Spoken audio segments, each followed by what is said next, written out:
In a few minutes, we're going to share our vision for the future. And with all the scrutiny and public debate, some of you might be wondering why we're doing this right now. The answer is that I believe that we're put on this earth to create. I believe that technology can make our lives better, and I believe that the future won't be built on its own. It will be built by those who are willing to stand up and say, this is the future we want, and I'm going to keep pushing and giving everything I've got to make this happen. Now, I know that some people will say that this isn't a time to focus on the future. And I want to acknowledge that there are important issues to work on in the present. There always will be. So for many people, I'm just not sure there ever will be a good time to focus on the future. But I also know that there are a lot of you who feel the same way that I do. We live for what we're building, and while we make mistakes, we keep learning and building and moving forward. So for all of you who share these values, I dedicate today to you. In my mind, you're the heroes in our society who push the world forward. And as long as I'm running this company, I will do my best to celebrate this spirit and absolutely go for it.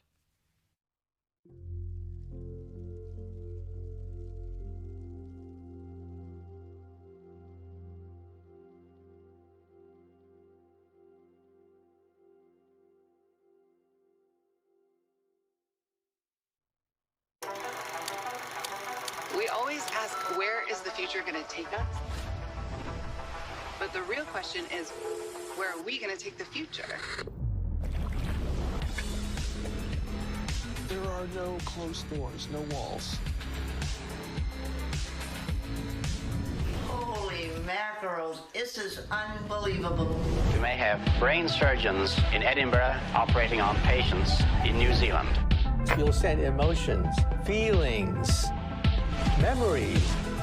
Imagine a world where we are represented the way we want to be.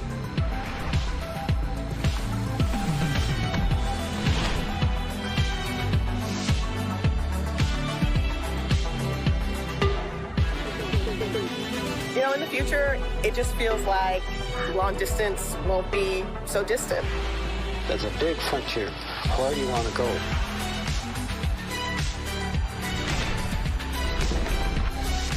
And we're just getting started. Appreciate the past, utilize the present, but don't be afraid to create the future.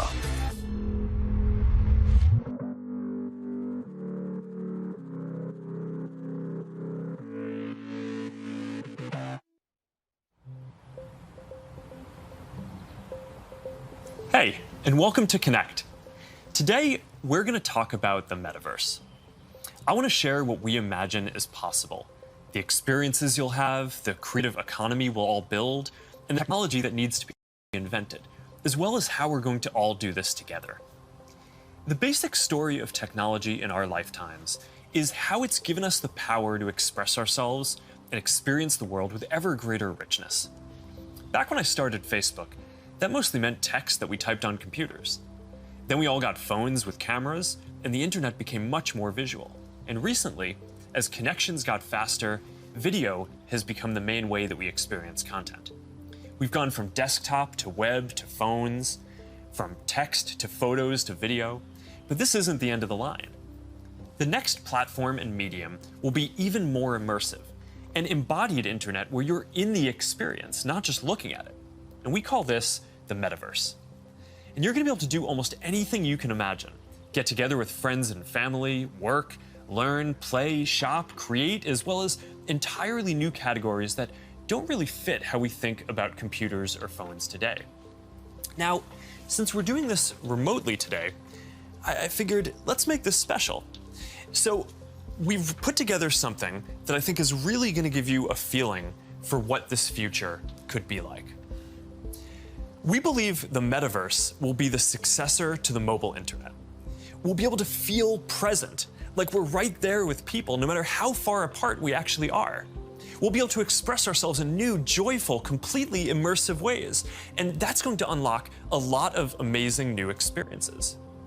When I send my parents a video of my kids, they're going to feel like they're right in the moment with us, not peering through a little window. When you play a game with your friends, you'll feel like you're right there together in a different world, not just on your computer by yourself. And when you're in a meeting in the metaverse, it'll feel like you're right in the room together, making eye contact, having a shared sense of space, and not just looking at a grid of faces on a screen. That's what we mean by an embodied internet. Instead of looking at a screen, you're going to be in these experiences. Everything we do online today, connecting socially, entertainment, games, work, is going to be more natural and vivid. This isn't about spending more time on screens. It's about making the time that we already spend better. Screens just can't convey the full range of human expression and connection. They can't deliver that deep feeling of presence. But the next version of the internet can. That's what we should be working towards. Technology that's built around people and how we actually experience the world and interact with each other. That's what the metaverse is all about. Now, the best way to understand the metaverse is to experience it yourself, but it's a little tough because it doesn't fully exist yet. Some of the basic building blocks are here though, and others are starting to emerge as we speak. We're starting to get a sense of how it could all come together and what it could feel like. So today we're going to do something a little bit different. Rather than just focusing on this year's products like a normal keynote, we're going to talk about the future. So let's start by exploring what different kinds of metaverse experiences could feel like, starting with the most important experience of all, connecting with people.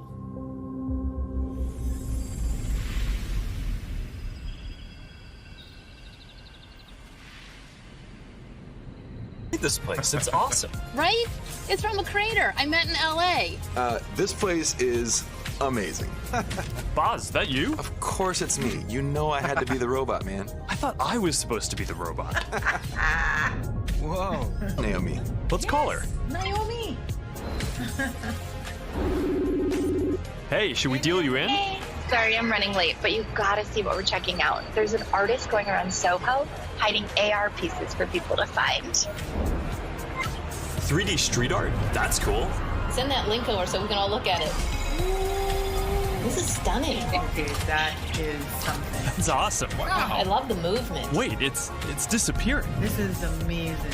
Hold on. I'll tip the artist and they'll extend it. Wow. Brilliant. If you guys like it here, I have another room that you're gonna love. Check out this forest room. Huh, let's see it. Koi fish that fly? That's new. This is wild. Hey, one sec, Boz, it's Priscilla. Hey, you have to see this. Beast is going crazy. Oh, I love that guy. We've got to show that to the kids. Can you also send that to my dad? I'll message him. All right, see you at home. This place is great, Boz, but there's something I got to get back to. All right, so that's a glimpse of a few ways that we're going to be able to get together and socialize in the metaverse. It's a ways off, but you can start to see some of the fundamental building blocks take shape. First, the feeling of presence. This is the defining quality of the metaverse. You're going to really feel like you're there with other people. You'll see their facial expressions, you'll see their body language, maybe figure out if they're actually holding a winning hand. All the subtle ways that we communicate that today's technology can't quite deliver. Next, there are avatars, and that's how we're going to represent ourselves in the metaverse. Avatars will be as common as profile pictures today, but instead of a static image, they're going to be living 3D representations of you. Your expressions, your gestures, that are going to make interactions much richer than anything that's possible online today. You'll probably have a photorealistic avatar for work, a stylized one for hanging out, and maybe even a fantasy one for gaming. You're going to have a wardrobe of virtual clothes for different occasions, designed by different creators and from different apps and experiences. Importantly, you should be able to bring your avatar and digital items across different apps and experiences in the metaverse. Beyond avatars, there is your home space. You're going to be able to design it to look the way you want, maybe put up your own pictures and videos and store your digital goods. You're going to be able to invite people over, play games, and hang out. You'll also even have a home office where you can work. Your home is your personal space from which you can teleport to anywhere you want. Now, speaking of teleporting, there are going to be all kinds of different spaces that people make. Rooms like the ones that we just saw, but also games and whole worlds that you can teleport in and out of whenever you want. Teleporting around the metaverse is going to be like clicking a link on the internet. It's an open standard. In order to unlock the potential of the metaverse, there needs to be interoperability. And that goes beyond just taking your avatar and digital items across different apps and experiences, which we are already building an API to support.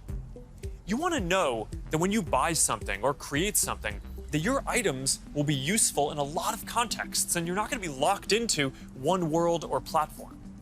You want to know that you own your items, not a platform.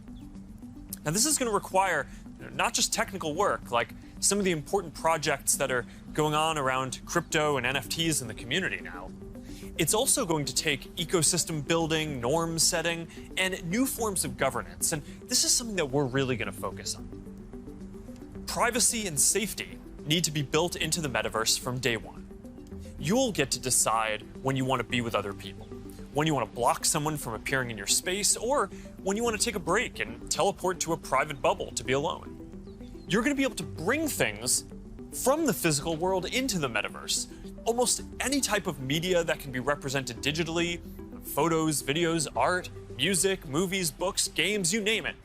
Now, lots of things that are physical today, like screens, will just be able to be holograms in the future. You won't need a physical TV, it'll just be a $1 hologram from some high school kid halfway across the world. And you'll be able to take your items and project them into the physical world as holograms in augmented reality too. You're going to be able to move across these different experiences on all kinds of different devices, sometimes using virtual reality so you're fully immersed, sometimes using augmented reality glasses so you can be present in the physical world as well, and sometimes on a computer or phone so you can quickly jump into the metaverse from existing platforms. There are going to be new ways of interacting with devices that are much more natural. Instead of typing or tapping, you're going to be able to gesture with your hands, say a few words, or even just make things happen by thinking about them. Your devices won't be the focal point of your attention anymore. Instead of getting in the way, they're going to give you a sense of presence in the new experiences that you're having and the people who you're with. And these are some of the basic concepts for the metaverse. And while this may sound like science fiction, we're starting to see a lot of these technologies coming together. In the next 5 or 10 years, a lot of this is going to be mainstream. And a lot of us will be creating and inhabiting worlds that are just as detailed and convincing as this one on a daily basis. So even though it's still a long way off, we're starting to work on some of these foundational concepts today. Horizon is the social platform that we're building for people to create and interact in the metaverse. One part of this is Horizon Home, which is our early vision for a home space in the metaverse. Horizon Home is the first thing that you'll see when you put on your Quest headset. Today, there are already a bunch of options to choose from, and in the future, anyone will be able to create one. We've just called it Home until now because it's been missing something very important: people. Soon, we're going to be introducing a social version of Home, where you can invite your friends to join you as avatars. You'll be able to hang out, watch videos together, and jump into apps together. Then, there is Horizon Worlds, which is where you can build worlds and jump into them with people. Horizon is designed to make it possible for everyone to create, and we're already seeing people build some really interesting experiences, from creating new games together to throwing surprise parties in VR that family and friends around the world can join. We started rolling out Horizon Worlds in beta last year, and we're adding more people and more worlds every day. And we also just launched Horizon Workrooms earlier this year for collaboration. Beyond Horizon, we're also making it easier to communicate with your friends across different layers of reality. This year, we're bringing messenger calls to virtual reality. You're going to be able to invite your friends to a messenger call, and soon you'll be able to explore somewhere together or join a game. Now, these are the kinds of tools that need to get built so that you can jump into the metaverse with your friends from anywhere. And they're going to unlock some pretty amazing experiences. Now, let's move on from some of these basic concepts and people just connecting to a completely different set of experiences around entertainment and gaming.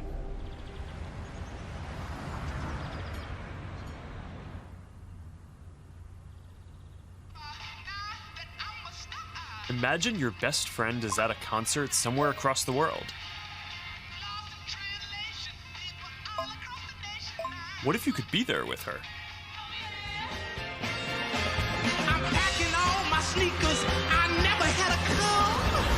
Yo. You're here!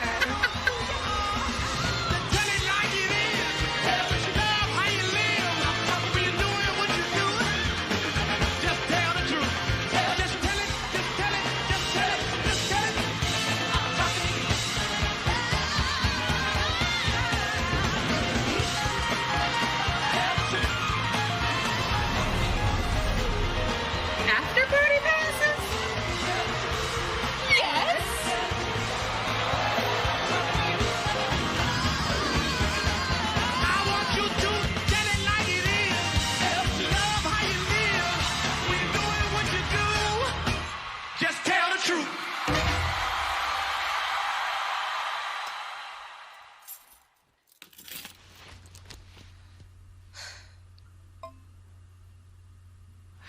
Jumping in now.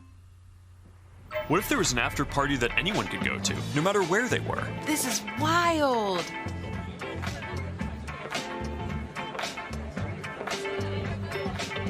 Hey, check this out. Charity auction happening.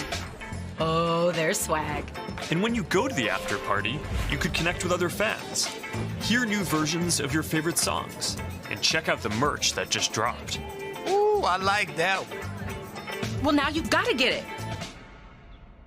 You can start to see how the metaverse is going to enable richer experiences by letting us add new layers to the world that we can interact with. Creators and artists are going to be able to connect with their audiences in new ways and really bring them into these shared experiences. Now, there's a lot that needs to get built to create experiences like this, but we're working on some of these pieces right now with Spark AR. First, we're building tools that creators can use to place digital objects into the physical world and let people interact with them. And rather than just simple visual effects, new creator capabilities will support 3D objects that can respond and react realistically, including a realistic sense of depth and occlusion. In the next year, we're also adding the ability for creators to connect different physical locations into cohesive augmented reality storytelling experiences, like guided tours or scavenger hunts. We're also building a Horizon marketplace, where creators can sell and share 3D digital items. And our hope is that this will enable a lot more commerce and help grow the overall metaverse economy. Because at the end of the day, it is really the creators and developers who are going to build the metaverse and make this real. And to make sure that there's an ecosystem that can sustain hundreds of thousands of people working on this, which is what we're going to need to bring this to life, then it's critical that creators and developers can make a good living doing this work. Now, if you ask people today what they thought the metaverse was, a lot of people would probably say it was a Spider-Man movie. But the people who actually follow the space would say it's about gaming.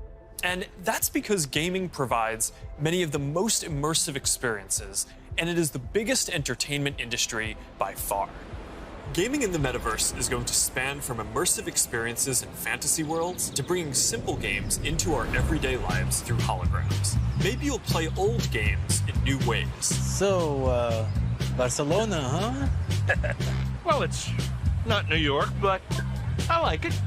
New York misses you. What's that? I said, let me put my game face on so I can beat you. Okay. Check. I gotta try another game face next time. Maybe you'll go head-to-head with players from around the world. It's like a shop. Some call it skill. Keep talking. Or maybe you'll do things that aren't even possible in gaming today.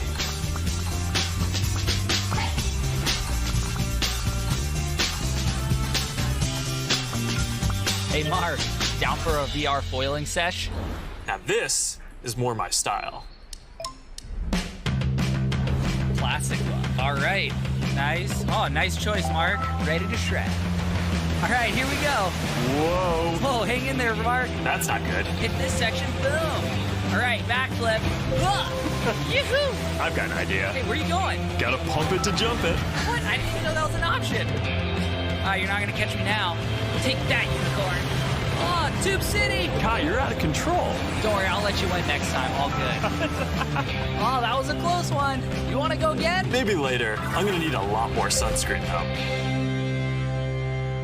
Oh Gaming is how a lot of people are going to step into the metaverse for the first time. It already has some of the most fully built out digital goods and the most active creator and developer communities, and major platforms like Epic are working to build out the metaverse, starting with gaming. For our part, we're heavily investing in building a healthy VR and AR ecosystem, so the game studios can keep building and gaming creators can keep creating. Now, Deb from our studios team is joining me. Deb, do you want to take us through some of the exciting games in the pipeline for Quest? Absolutely. Over the years, we've had the opportunity to work with incredible developers, like Vertigo Games, the studio behind fan favorite Arizona Sunshine. I love Arizona Sunshine. That game basically got me and my friends through the first few months of the pandemic. That's awesome. If you enjoyed that, Mark, I think you'll be excited that we're partnering with Vertigo on 5 more great games from Deep Silver and others. We'll share more about this lineup very soon. Nice. What else is coming? Well, the metaverse is constantly evolving. So one of the most important aspects will be live service games that launch updates and new downloadable content regularly, like Echo VR, Beat Saber, Onward, Pistol Whip, and more. We're focused on this a lot right now, making sure games can build out active communities. Beat Saber has a passionate community. Oh, I love Beat Saber. So do I. And Beat Saber just passed $100 million in lifetime revenue on Quest alone. It's a great example of a game that keeps releasing fresh content. They've actually been working on evolving the way that you interact with the tracks and feel the music. Also, the team has been working on something really cool. Check this out.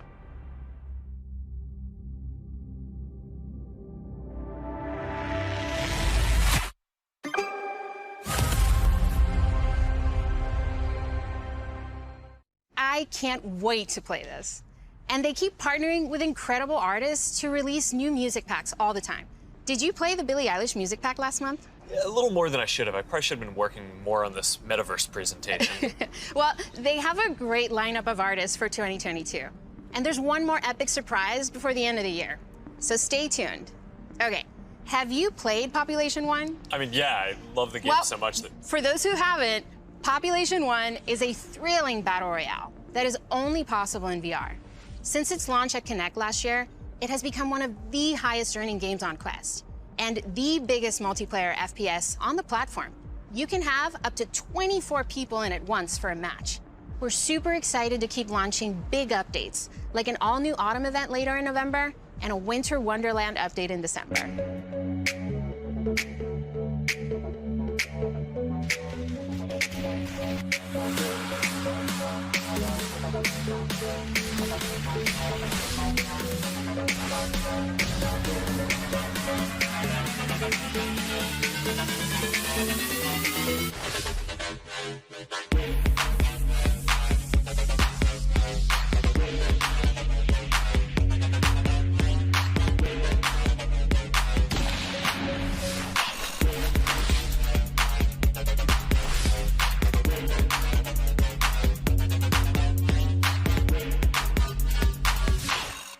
Okay, here's something I know our community has been waiting for. Lay it on us. All right, this is a title from the Warpfrog team. This is the team that set the standard for VR combat physics when it launched on Rift in 2019. That's right, Blade and Sorcery Nomad, the built for VR medieval fantasy sandbox that pairs magic with melee, is launching on Quest later this year.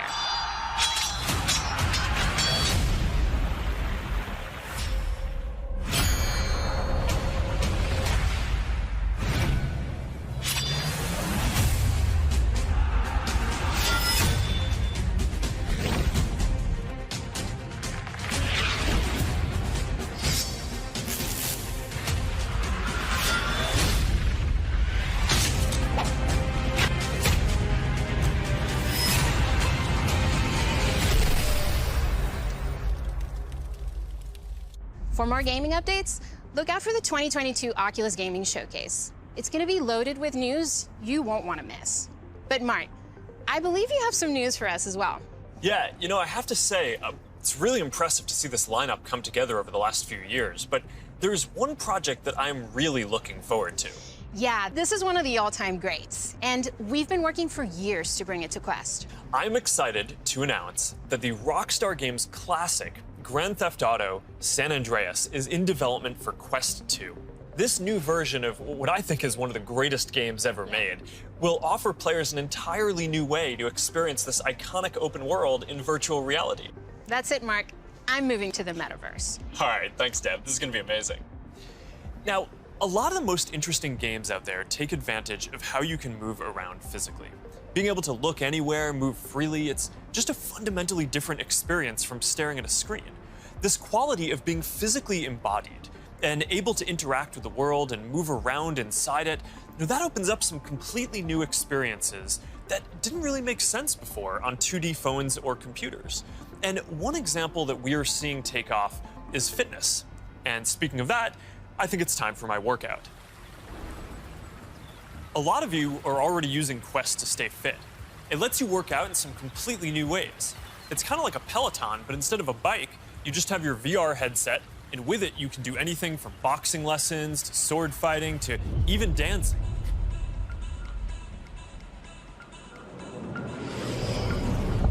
You'll be able to work out in new worlds, even against an AI.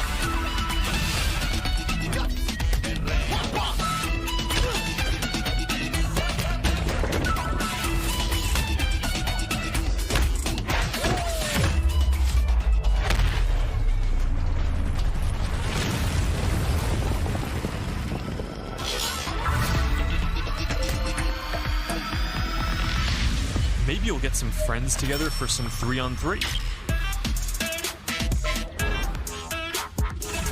Maybe play pickup with people on the other side of the world.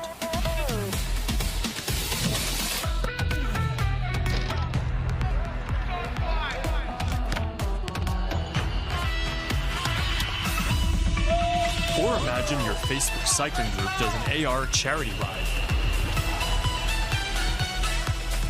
Let's go! Complete with a leaderboard. Maybe you'll be able to train with the best, like you're right there with them. Like Lee Kiefer, Olympic gold medalist. On guard. Bench. Don't be scared to attack.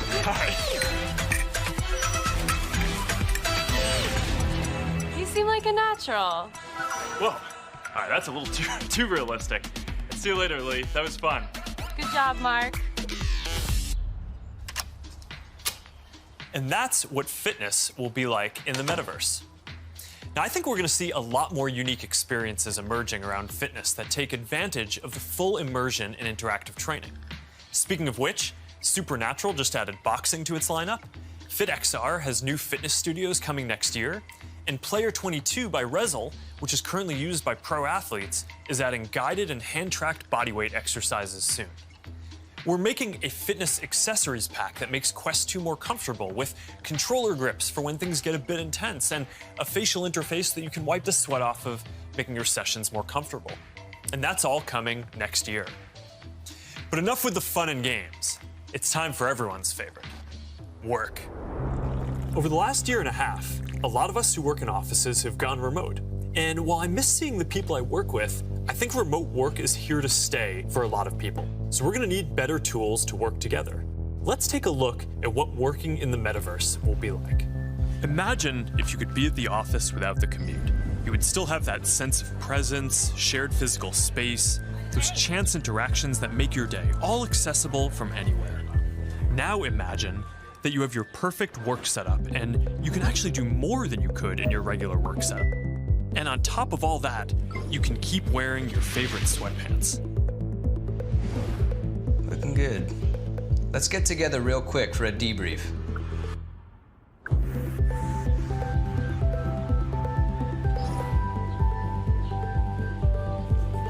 I'm free now. Let's jump in. Hi. Hey. So what do we think?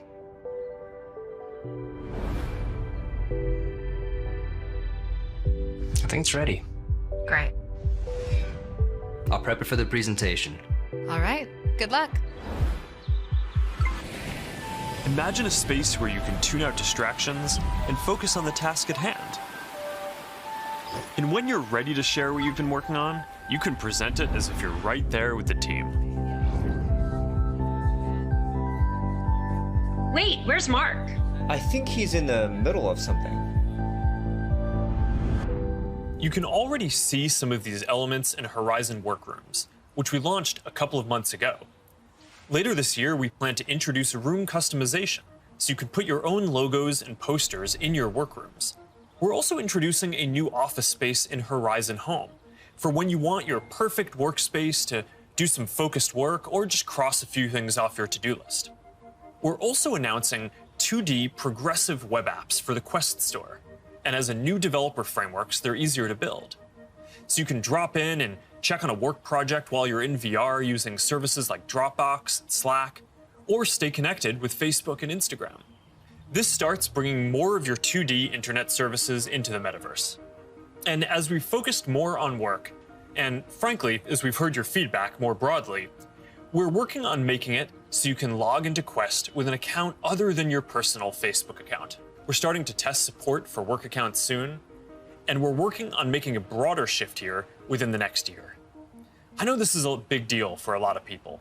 Not everyone wants their social media profile linked to all these other experiences, and I get that, especially as the metaverse expands. And I'll share more about that later. But I'm genuinely optimistic about work in the metaverse. We know from the last couple of years that a lot of people can effectively work from anywhere. But hybrid is going to be a lot more complex, when some people are together and others are still remote. So giving everyone the tools to be present, no matter where they are, whether as a hologram sitting next to you in a physical meeting or in a discussion taking place in the metaverse, that's going to be a game changer. I think this could be very positive for our society and economy. Giving people access to jobs in more places, no matter where they live, will be a big deal for spreading opportunity to more people. Dropping our daily commutes will mean less time stuck in traffic and more time doing things that matter. And it'll be good for the environment. Actually, if you travel for work and working in the metaverse means that you just take one less flight each year, that's probably better than almost anything else that you can do for the environment. I think working in the metaverse is going to feel like a huge step forward. And these dynamics, like the ability to teleport places with people and interact around shared projects in virtual space, they're going to be valuable in a lot of other categories of experiences too. So now Marnie, our Chief Business Officer, is going to take us through some of them. Thanks, Mark. We'll see you in a minute. What if you could learn about anything in the world just by bringing it closer to you? So, we're gonna have an astrophysicist in the family. Actually, I have to write this paper. Will you help me? Let's take a closer look. What part of the solar system are we talking about? Saturn. If you were taking astrophysics, you could study in the metaverse. Did you know the rings are made up of billions of icy particles? Really? Look at this.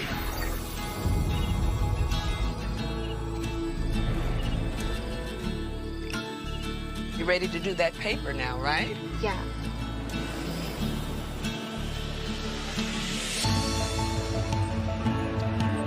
In the metaverse, you'll be able to teleport not just to any place, but any time as well. Ancient Rome. Imagine standing on the streets, hearing the sounds, visiting the markets, to get a sense of the rhythm of life over 2,000 years ago. Imagine learning how the Forum was built by actually seeing the Forum get built right in front of you.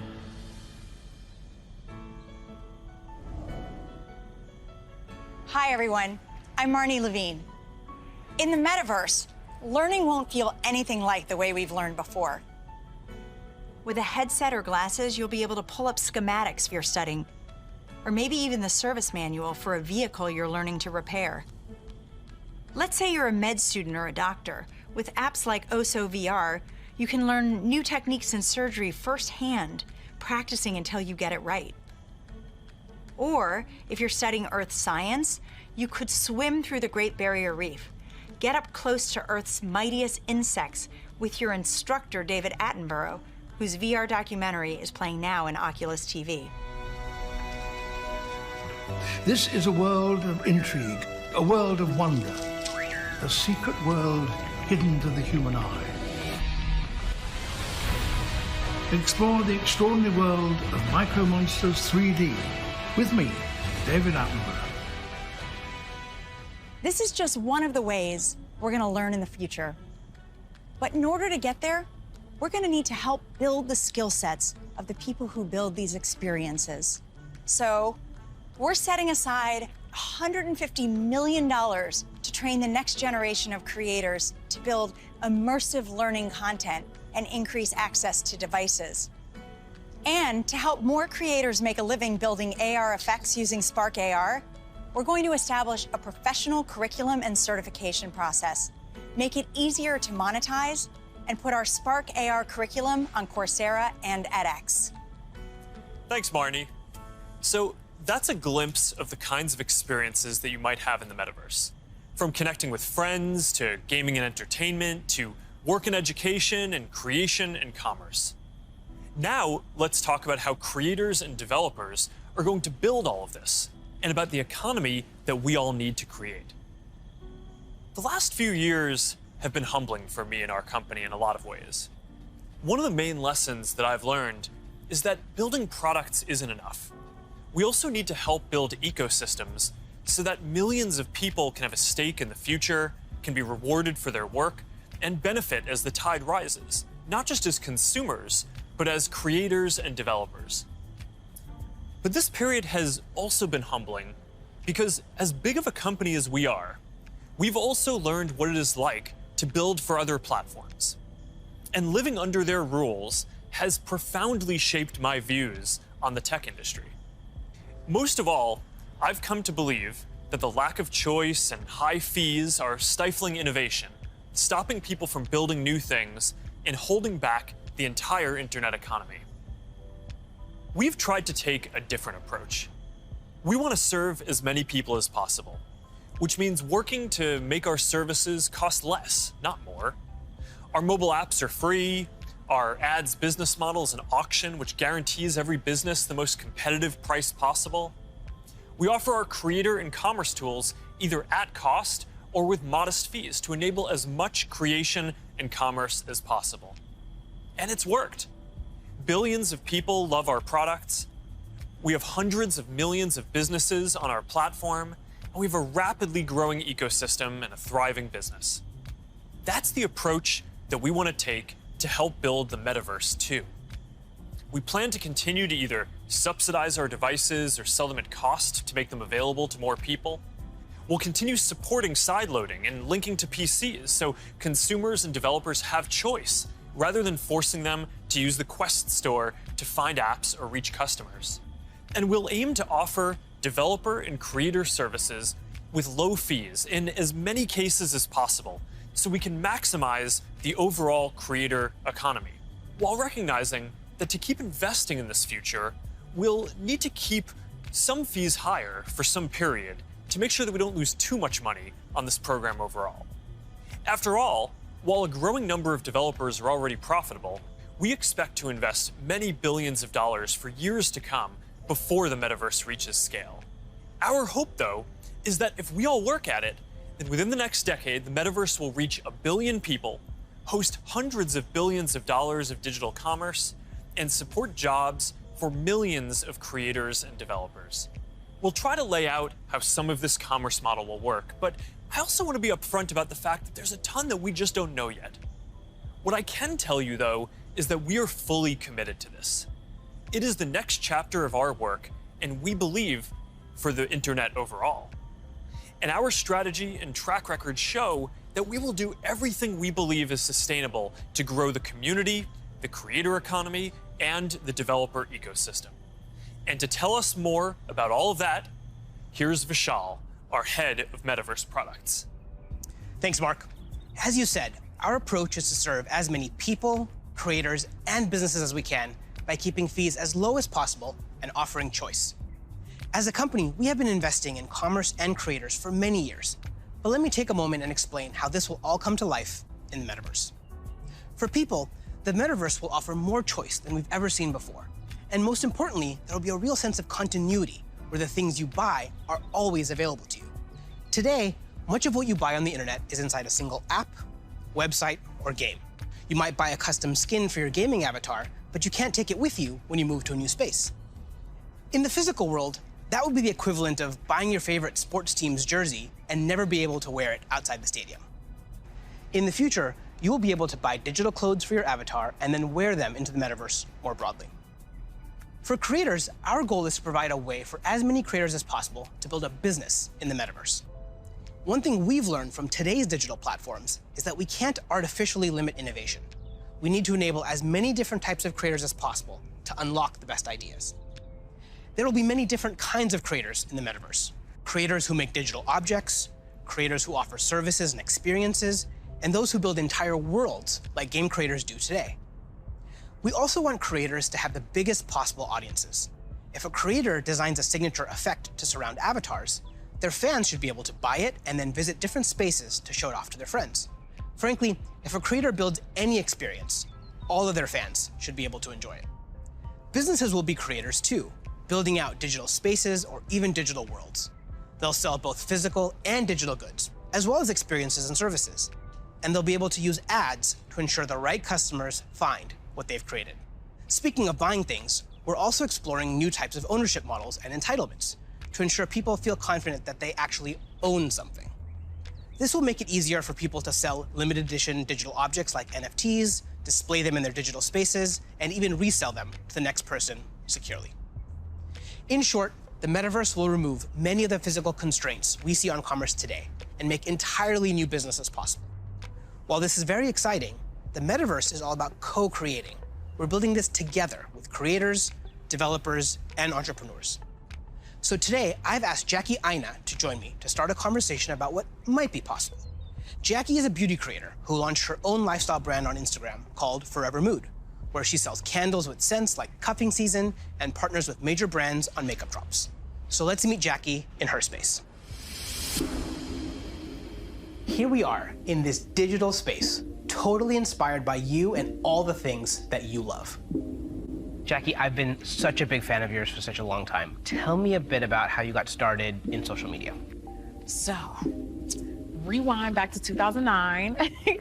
As it pertains to like beauty, I would go to like a makeup counter or go makeup shopping, and I always felt rejected, always felt othered. So I got so frustrated that eventually I was like, you know what? Not only am I gonna like not listen to them, but I'm gonna show other people how I'm making it work with my skin tone too. How did you go from creating content, creating videos, to a product? You just, have a brand called Forever Mood. It's huge on Instagram shopping. So Forever Mood was not only a bit of a love letter to me and my relationship with my mom. That's how we bond, was through fragrance ever since childhood. But it's been doing amazing, and we've actually been getting a lot of support. Jackie, this space is pretty magical, and I know it kind of reflects the stuff you love. Like, tell me a bit about what you love and why this represents you. Okay, so first thing, color is everything. I love pastels. You can see it in the brand. You can see it like a lot of times in what I wear. With the metaverse, when we're curating collections or even just brainstorming, this would be a great way to like gather us all together and literally kind of create atmospheres and environments and moods to just kind of enhance creativity. And then if I can invite people, it would be like inviting them in my home. You know what I mean? It'd be like bringing them into a piece of me. So I would want them to feel some of the things that I feel when I step into my house or when I light my candles. Interacting with people in comments and having a conversation is a way to kind of get your fan excited about interacting with you, but also you feel like you get a connection to your community. Too. Yeah. And so this idea of reaching kind of into the comment section and pulling a fan in and having a conversation is pretty powerful. And it humanizes that person on the other end, of that comment. And I think there's a really interesting opportunity to think about how we build community and how we engage with our fans in a really deep way, as opposed to just through a comment box. Imagine for your biggest fans, you could have an exclusive launch party where anyone could visit, no matter where they were in the world. I love that, because when we first launched the brand, everything was shut down because obviously quarantine, couldn't go anywhere. And I had this idea of doing like pop-ups for Forever Mood, where we would have a room inspired by each scent. And now, anyone from anywhere in the world could come and feel what you just described, have that feeling, have that sense, really get into that mood. Also, you have your greatest fans, the people that care a lot about you, the ability to reach new customers, use advertising to keep growing your business.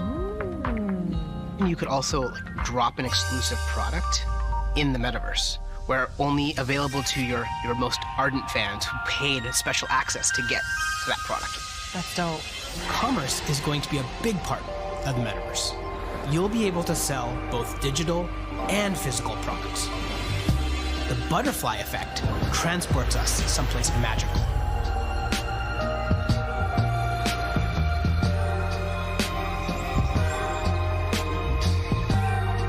So beautiful. So Jackie, as we walk through this amazing world, what does the metaverse mean to you? I just feel like this is like endless possibilities with my imagination. I can't even begin to imagine how meaningful the metaverse will be thanks to creators like you.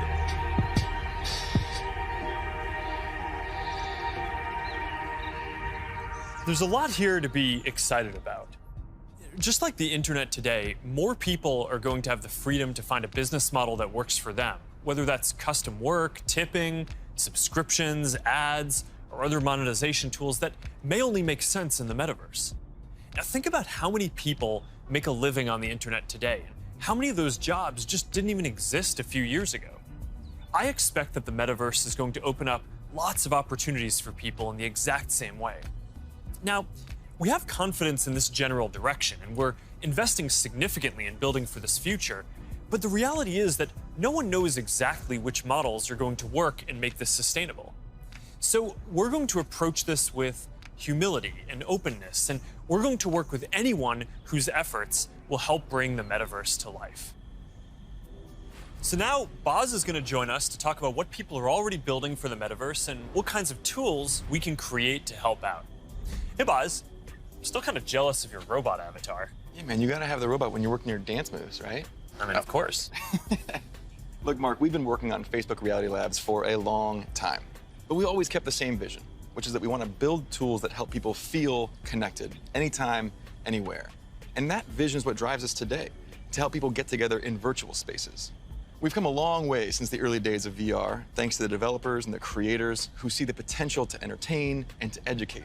But of course, we still have a lot farther to go. So to keep the pace of innovation moving faster and empower more use cases, we do have a few exciting announcements. Today, we're introducing the Presence platform, which is a broad range of machine perception and AI capabilities that empower developers to build mixed reality experiences on Quest 2. Now, you want to tell us more about the Presence platform? Yeah, we've said before that realistic presence is the key to feeling connected in the metaverse. And the Presence platform's capabilities are what's going to deliver on that promise. Things like environmental understanding, content placement and persistence, voice interaction, standardized hand interactions. In fact, let's start with hands. I mean, the human hand is an engineering marvel. And bringing hands into VR was no easy feat. It required a lot of collaboration against product, design, research, but we continue to improve that product, finding new ways to navigate with gestures and interact with VR. So today, we're introducing the Interaction SDK, a library of modular components that will make it easy to add hand interactions to your apps. That's pretty exciting. Yeah, we really think this is going to help people accelerate the build time for new and existing titles that allow people to use their hands more naturally in more virtual experiences. Now, in addition to hands, there's another exciting interaction space for VR. That's your voice. The Voice SDK lets developers integrate voice input into their games and apps so they can create new gameplay and navigation. So soon, you'll be able to jump into a FitXR workout and shake up your routine just by saying, "Surprise me." Oh, yeah, I've tried this one before. This one's really tough. Yeah, me too, it is. Since we launched the Pass-Through API, we've already seen breakthrough experiments from developers that blend the virtual and the real world. Soon, with our next SDK release, developers will be able to ship their mixed reality apps on the Oculus Store and an App Lab. Now, of course, access to pass-through by itself is not enough. To achieve that rich mixed reality experience, apps also need to be aware of things in the room and, blend the virtual objects with the physical environment around them so they can coexist in the same space. So developers want to be able to place, persistent world-locked content like animated holograms or your Instagram feed in your real space. And tools like spatial anchors and scene understanding capabilities will help make these mixed reality experiences feel seamless. Now, I'd gladly nerd out with you on the technical details of this with you. I know. But I think it's better to show you. Load the world beyond. This is Oppie. Oppie, come on, Oppie. Who's a good persistent state virtual object layered on an interactive pass-through environment? Oh, you are. Yes, you are. Oppie, sit. Pets in the metaverse, man. Just as stubborn as they are in the physical world. You know, Boz, I always really wanted a forest in my living room. Did you? Not really. I'm looking forward to how developers are going to be able to build a new generation of mixed reality experiences on Quest 2. And it also gives us a glimpse of the kind of worlds that people are going to be able to build. Now let's talk about augmented reality. With Spark, we really focused on those use cases that allow people to both stay engaged with the world around them, but also stay connected to the people that they're not around. And creators are really leading the way here. And we're doing everything we can to support them with our know-how, with our resources, and of course, with tools. And for more on that, I'd like to say hi to Sue, the product director at Facebook Reality Labs and the head of Spark AR. Thanks, guys. Spark AR is focused on building AR experiences that empower people to be more connected and at the same time, more present with the world around them. And creators are helping us build these experiences of today while exploring the possibilities of tomorrow. Fundamentally, we're democratizing AR creation and enabling a global community with the tools and knowledge necessary to develop the AR content and experiences that people love to use. Programs like AR Curriculum enrolled over 22,000 creators in less than a year, and we are adding additional programming to support more advanced creators. And the depth and breadth of content would not be possible without these creators. In 1 week alone, you'll see effects that bring moments like landing on Mars or the launch of a new album to life, all by tapping into everyone's imaginations. We're also powering experiences across Facebook, so imagine playing that AR battleship game from your phone with a friend in the metaverse or on an augmented call. How cool, right? Right now, we have over 600,000 creators in our community with diverse needs and motivations for using AR to engage with their fans and audiences. We know people, more than 700 million monthly across the Facebook family of apps, are already using AR a ton. We see over 80 billion effects applied per month, and we want to make it even easier for anyone to find their spark. So we created a tool, codenamed Polar, that makes AR creation possible for novice creators who have no prior experience in art, 2D or 3D design, or programming. Think paint by numbers. So creators whose first love might be photography, video, or dance can enhance their content for their own special effects. And that's an important piece of this vision and this community. It's open to anyone and everyone who's curious. And the metaverse is well positioned to be a strong digital economy for creators from all walks of life. This is primitive to a functioning metaverse. And we want to make sure creators are ready to share their creativity and capitalize on this emerging opportunity from day one. Thanks, Sue. So that's some of the software platform that needs to get built to deliver the metaverse. But there are other important considerations here too. Hey, Nick. Hey, Mark. Hope I'm not interrupting. You got a sec? Have you got Oppie with you? I think Oppie's still in the virtual forest, but I always have time for you. What's going on? Look, I just love the presentation so far. It's such visionary stuff. But as you mentioned early on, with all big technological advances, there are inevitably going to be all sorts of challenges and uncertainties. And I know you've talked about this a bit already, but people want to know how we're going to do all this in a responsible way, and especially that we play our part in helping to keep people safe and protect their privacy online. Yeah, that's right. This is incredibly important. The way I look at it is that in the past, the speed that new technologies emerged sometimes left policymakers and regulators playing catch-up. So on the one hand, companies get accused of charging ahead too quickly, and on the other, tech people feel that progress can't afford to wait for the slower pace of regulation. And I really think that it doesn't have to be the case this time round, because we have years until the metaverse we envision is fully realized. So this is the start of the journey, not the end. Like I said earlier, interoperability, open standards, privacy, and safety need to be built into the metaverse from day one.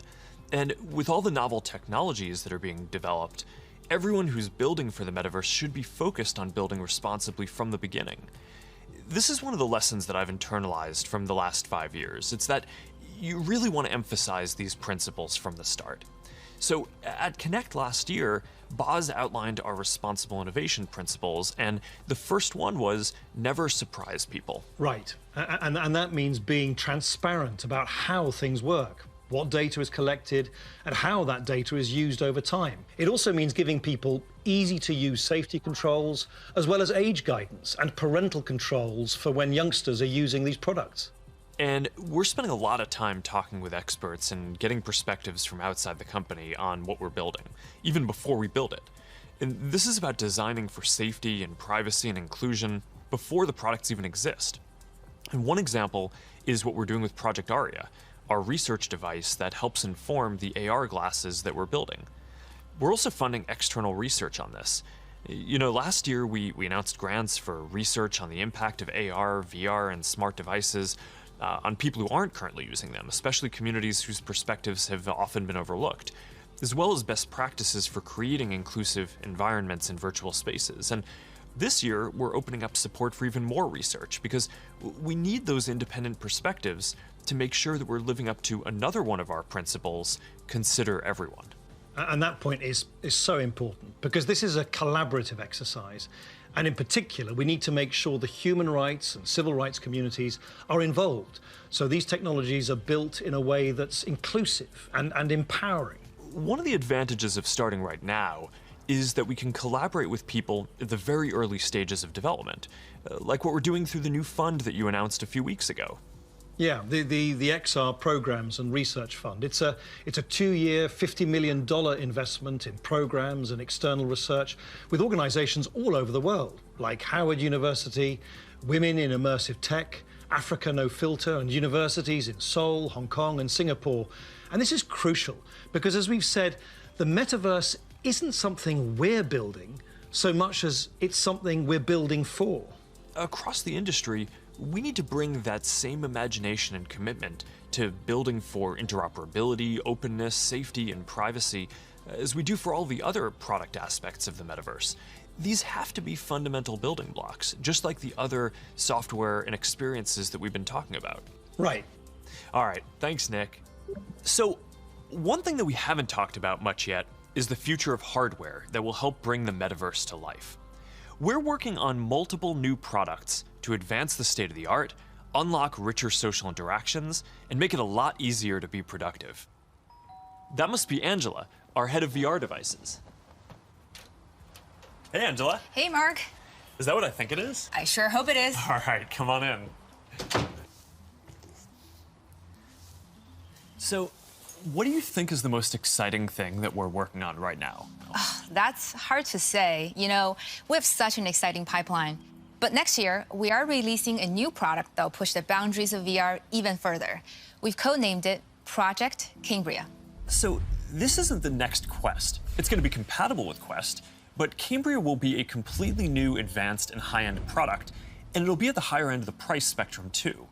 Our plan here is to keep building out this product line to release our most advanced technology before we can hit the price points that we target with Quest.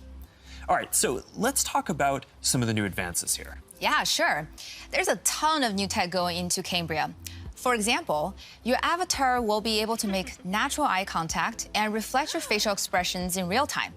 This way, people you're interacting with will have a real sense of how you're actually feeling. It does mean building more sensors into a form factor that's comfortable to wear for a while. And because we want VR to be for everyone, we also have to make sure avatars represent a diverse set of human facial features and skin tones, as well as paying attention to things like glasses and beards that might get in the way of some of the sensors. So that's going to be a big step forward for social presence, and I'm really glad that we're focused on making it inclusive from the start. Now, what about unlocking more mixed reality experiences? I mean, imagine working at your virtual desk with multiple screens while seeing your real desk so clearly that you can pick up a pen and write notes without taking your headset off.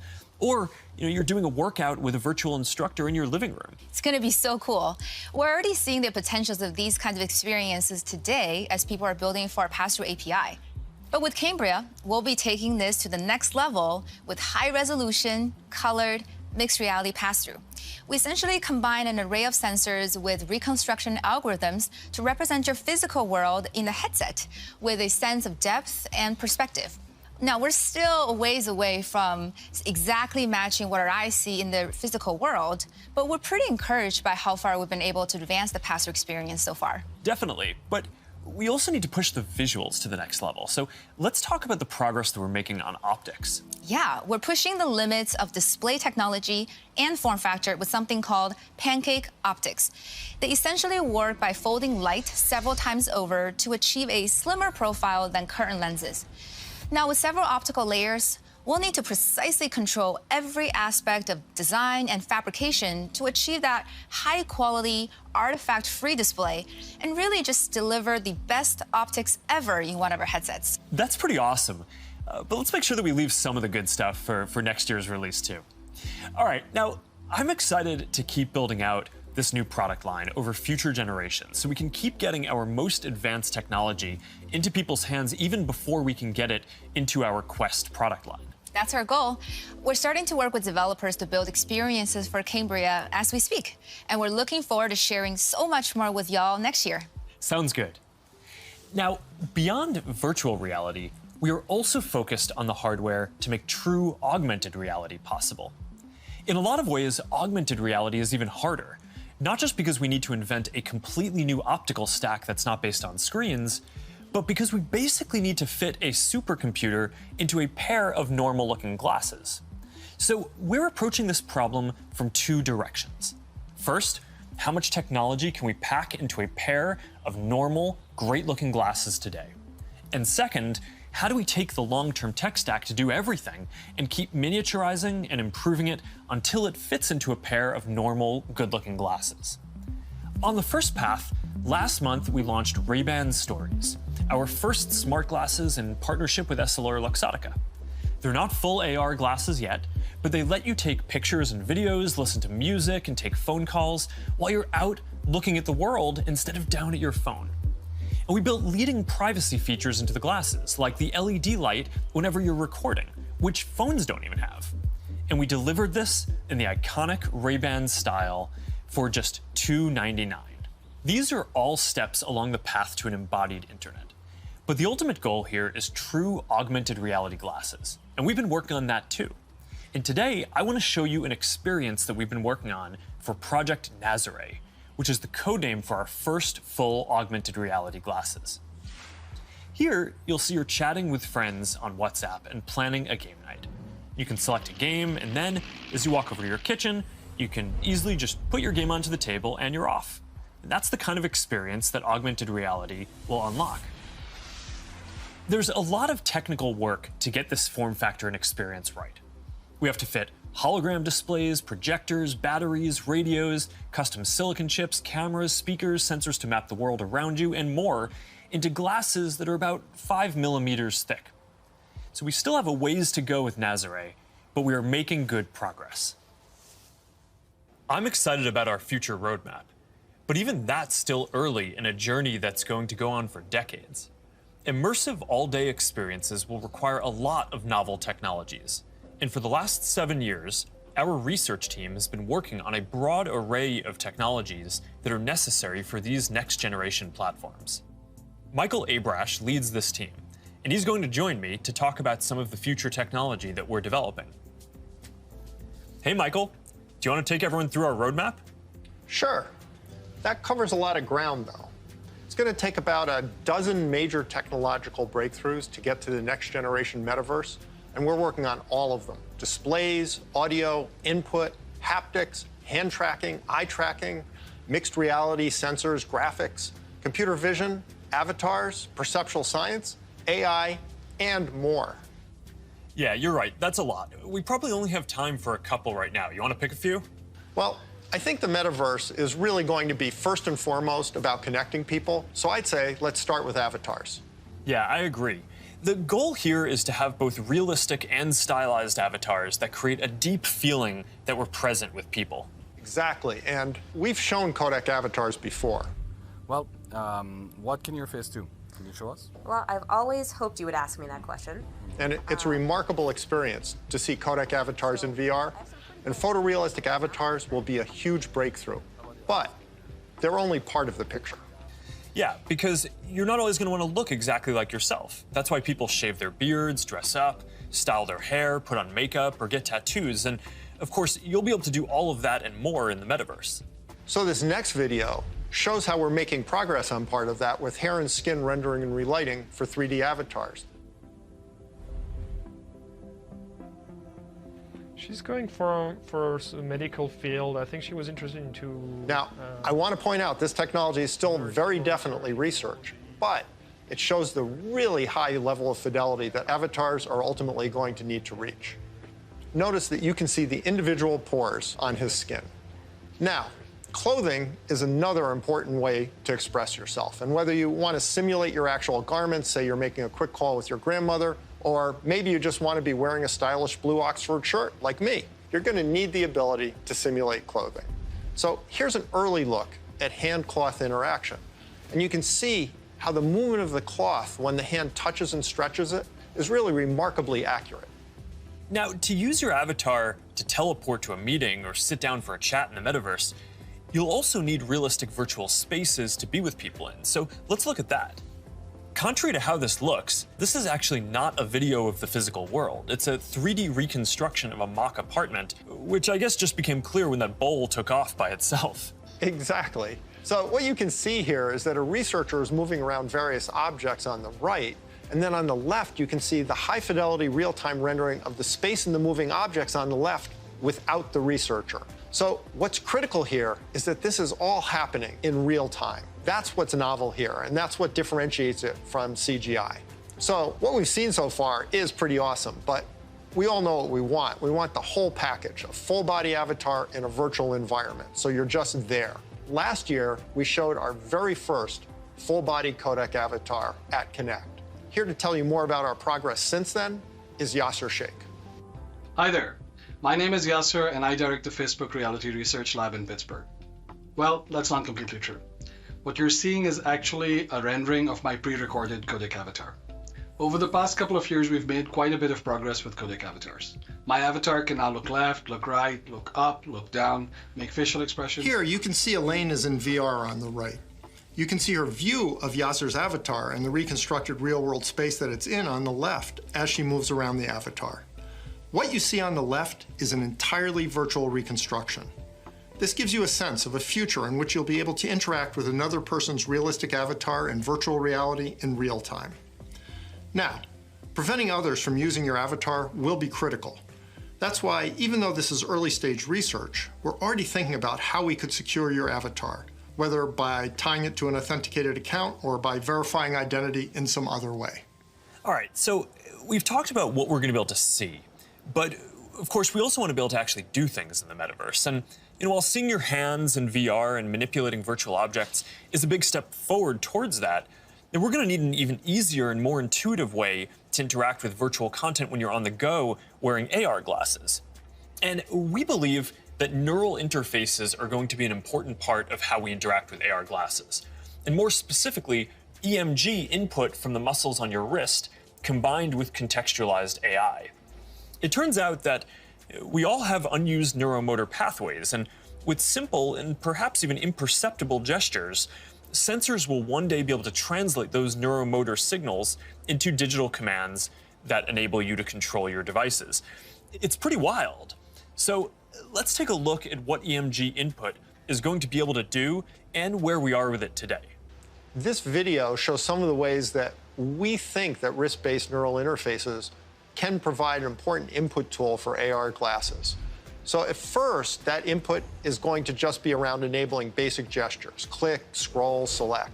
But as the technology evolves, EMG input could potentially unlock full-speed typing, and it could give you subtle, personalized controls that you can use in any situation. This is genuinely unprecedented technology. So let's look at an early prototype that shows how it could be used in AR. This experimental UI shows for the first time how EMG input could one day allow you to send a message in AR with your hand resting comfortably at your side without ever having to look at a screen. Notice how the researcher used an overt and highly visible click gesture to send the first message. We've made a lot of progress over the last year, and we're now able to do the same thing with the smallest of movements of the hand. EMG enables this by picking up subtle neuromotor commands with remarkable precision. So basically what you're saying is that you're going to be able to send a text message just by thinking about moving your fingers. That's going to be pretty amazing. But I guess it's just one part of the equation, because the other is AI that understands your context and can give you a simple set of choices based on that context. So let's take a look at an AI interaction model that we've built using Project Aria, our initiative to accelerate research into AR glasses and live maps that we talked about last year. Remember the mock apartment we saw earlier? Well, we've indexed every single object in it, including not only location, but also the texture, geometry, and function of each one. We fed all that information into the Project Aria glasses Ming-Fei is wearing in this next demo. And the reason is to simulate how AR glasses will ultimately be able to access data from a 3D map that will help them identify the real-world objects in the space around you and better understand your context so they can help you. What's happening here is that the glasses are calculating where Ming-Fei is in the room, locating and identifying all the nearby objects based on the index mentioned earlier, and figuring out which of those objects Ming-Fei is interested in by observing her eye movements. That contextual information, in turn, enables the system to offer proactive assistance to Ming-Fei in a variety of ways. Here, the system knows that she may want to turn on the TV, so when she clicks while looking at it, the system turns it on. Ultimately, her AR glasses will tell her what her available actions are at any time. Hey assistant, where's my favorite mug? We're also working on a voice interface that will let you locate any object. Here, the system is displaying the current location of the mug. In the future, it might tell her where it is using speech or text, or it might highlight the location in her glasses.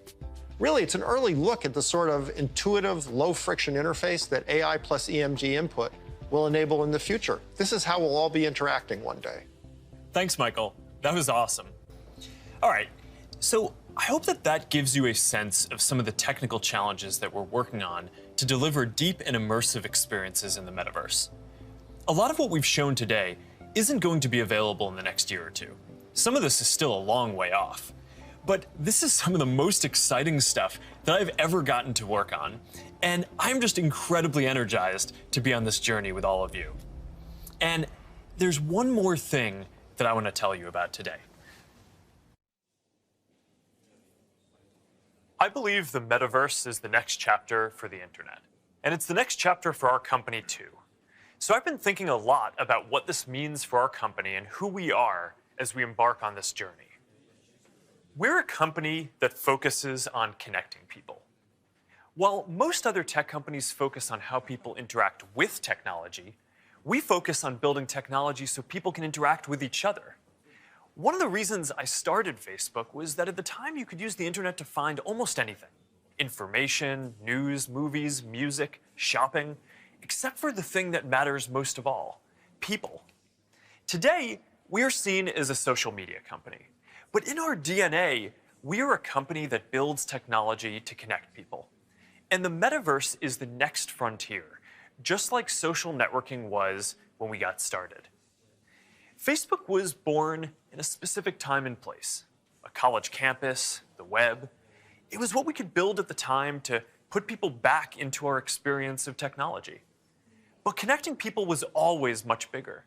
From way earlier on, I remember sitting in middle school classes, sketching in my notebooks, ideas that I wanted to code when I got home. And even though I didn't have the skill or technology to build it yet, it was always clear that the dream was to feel present with the people we care about. Isn't that the ultimate promise of technology? To be together with anyone, to be able to teleport anywhere, and to create and experience anything? Yet here we are in 2021, and our devices are still designed around apps, not people. The experiences we're allowed to build and use are more tightly controlled than ever. And high taxes on creative new ideas are stifling. This is not the way that we are meant to use technology. The metaverse gives us an opportunity to change that if we build it well. But it's going to take all of us, creators, developers, companies of all sizes, Together, we can finally put people at the center of our technology and deliver an experience where we are present with each other. Together, we can create a more open platform with more ways to discover experiences and more interoperability between them. And together, we can unlock a massively bigger creative economy. I know the internet story isn't straightforward. Every chapter means new voices and new ideas, and yes, there will be challenges and risks and disruption of established interests. But there will also be opportunities and benefits that we can't even imagine yet. For connection, for creation, for learning, and joy. We'll all need to work together from the beginning to bring the best possible version of this future to life. A future where, with just a pair of glasses, you will be able to step beyond the physical world and into the kinds of experiences that we have talked about today. I've been thinking a lot about our identity as we begin this next chapter. Facebook is one of the most used products in the history of the world. It is an iconic social media brand. But increasingly, it just doesn't encompass everything that we do. Instagram, WhatsApp, Messenger, Quest, now Horizon, Nazare, and more. Building our social media apps will always be an important focus for us. But right now, our brand is so tightly linked to one product that it can't possibly represent everything that we're doing today, let alone in the future. Over time, I hope that we are seen as a metaverse company. And I want to anchor our work and our identity on what we are building towards. We just announced that we are making a fundamental change to our company. We're now looking at and reporting on our business as two different segments. One for our family of apps, and one for our work on future platforms. And as part of this, it is time for us to adopt a new company brand to encompass everything that we do. To reflect who we are and what we hope to build, I am proud to announce that starting today, our company is now Meta. Our mission remains the same. It's still about bringing people together. Our apps and their brands, they're not changing either. And we are still the company that designs technology around people. But now we have a new North Star to help bring the metaverse to life. And we have a new name that reflects the full breadth of what we do and the future that we want to help build. From now on, we're going to be Metaverse first, not Facebook first. That means that over time, you won't need to use Facebook to use our other services. And as our new brand starts showing up in our products, I hope that people come to know the Meta brand and the future that we stand for. I used to love studying classics, and the word meta comes from the Greek word meaning beyond. For me, it symbolizes that there is always more to build. There is always a next chapter to the story. And for us, that's a story that started in a dorm room and grew beyond anything we could imagine, into a family of apps that people use to find one another, to find their voice, to start businesses and communities and movements that have changed the world. I'm proud of what we've built so far and excited about what comes next as we move beyond what's possible today, beyond the constraints of screens, beyond the limits of distance and physics, and towards a future where everyone can be present with each other, create new opportunities, and experience new things.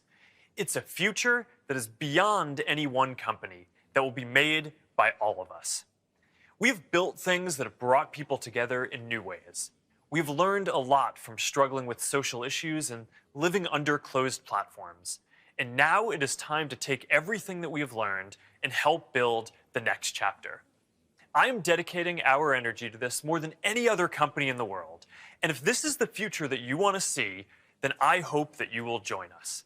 Because the future is going to be beyond anything we can imagine.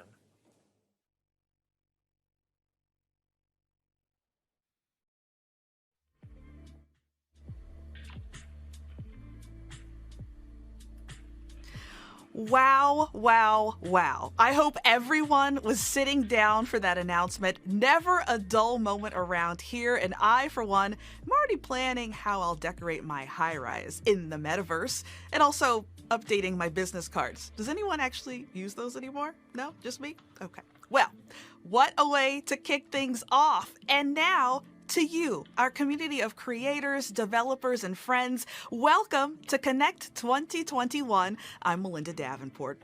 As we know,